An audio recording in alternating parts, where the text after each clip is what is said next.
ముస్లింలు ఇంకో వ్యక్తిని చంపొద్దు, చంపరాదు, చంపితే అది పాపము అన్నట్టుగా మీరు చెప్తా ఉన్నారు. మరి ఎందుకు పాకిస్తాన్‌లో ఇట్లా చేస్తున్నారు అనంటే? చిన్న మాట అండి. ఉగ్రవాదులకు ఏ మతం లేదు అని నేను చెప్తారండి. వాళ్ళకు ఇస్లాం గురించి 1% నాలెడ్జ్ ఉన్న, ఇస్లాం గురించి కొద్దిగా తెలిసిన, అసలు ఇస్లాం బేసిక్ ఏంటండి? ప్రవక్త ముహమ్మద్ సల్లల్లాహు అలైహి వసల్లం వారు ఏం చెప్తున్నారు? నువ్వు నమాజ్ చదువు. నమాజ్ చదవడమే ఇస్లాం కాదు. రోజా ఒక్క పొద్దులో కూడా ఒక మీనింగ్ ఉంది. అది టాపిక్ మళ్ళీ పెద్దదైపోద్ది. ఒక్క పొద్దులు కూడా మీనింగ్ ఏంటి? నువ్వు ఒక్క పొద్దు ఎందుకు అల్లాహ్ సుబ్హానహు వ తఆలా మీకు సంవత్సరానికి ఒకసారి ఉండమని ఎందుకు చెప్తున్నానంటే, నువ్వు ఒక్క పొద్దు ఉంటే, రోజా ఉంటే, ఫాస్టింగ్ ఉంటే, ఉదయం నుంచి సాయంత్రం వరకు ఏం తినకుండా, ఏం తాగకుండా ఉంటే నీకు ఆకలి కలిగిద్ది. ఈ ఆకలి ద్వారా ఆకలితో ఉన్న వాళ్ళ ఇబ్బంది ఏంటి, ఆకలితో ఉన్న వాళ్ళు ఎంత ఇబ్బంది పడుతున్నారు, ఈ ఇబ్బంది నీకు తెలవాలా, నువ్వు పేదవారికి హెల్ప్ చేసే గుణం నీలో రావాలా అని అల్లాహ్ సుబ్హానహు వ తఆలా మా పైన రోజా ఏదైతే ఉందో ఆ ఫాస్టింగ్ అది ఫరజ్ చేశారు, విధి చేశాడు.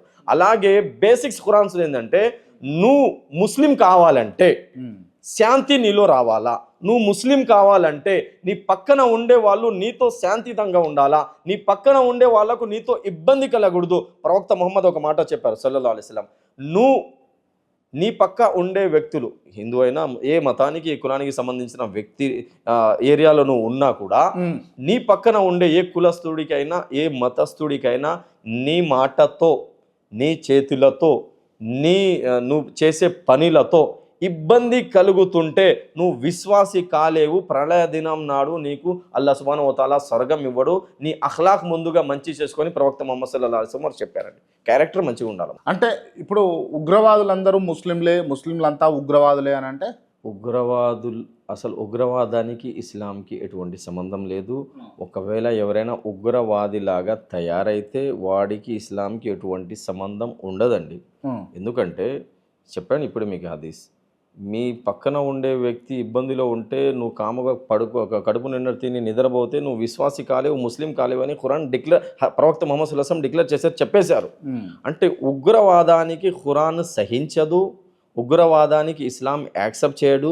ఇప్పుడు ఒక మనిషి క్రిస్టియానిటీలో పుట్టాడండి, ఆ క్రిస్టియన్ రేపిస్ట్గా మారితే, ఆ క్రిస్టియన్ దొంగగా మారితే, ఆ క్రిస్టియన్ ఉగ్రవాదిగా మారితే బైబుల్ ఆ మనిషికి ఉగ్రవాదం నేర్పిస్తని మేము చెప్పకూడదు కూడా. ఒక హిందూ సమాజానికి చెందిన వ్యక్తి ఎవరైనా రేపిస్ట్గా మారితే, దొంగగా మారితే, డాకుగా మారితే, ఉగ్రవాదిగా మారితే రామాయణం, భగవద్గీత ఆ మనిషికి ఉగ్రవాదం నేర్పించిందని మేము చెప్పమండి.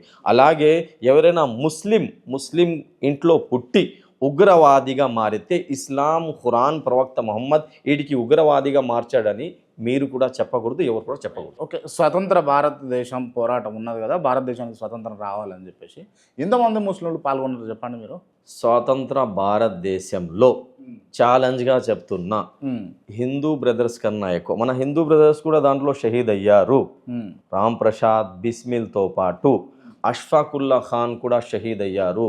ఇప్పుడు నేను చెప్పేది ఏంటంటే, ఇప్పుడు జరిగే దీంట్లో ఇంటిగ్రిటీ, జాతీయ సమైక్యత, రామ్ ప్రసాద్ బిస్మిల్, అష్ఫాకుల్లా ఖాన్, భగత్ సింగ్ లాంటి వ్యక్తులకు మేము దృష్టిలో పెట్టుకొని గనక భారతదేశంలో ప్రేమ పెంచుకుంటూ, ఇంటిగ్రిటీ పెంచుకుంటూ గనక మేము పనిచేస్తే భారతదేశం డెవలప్ అవుతుంది.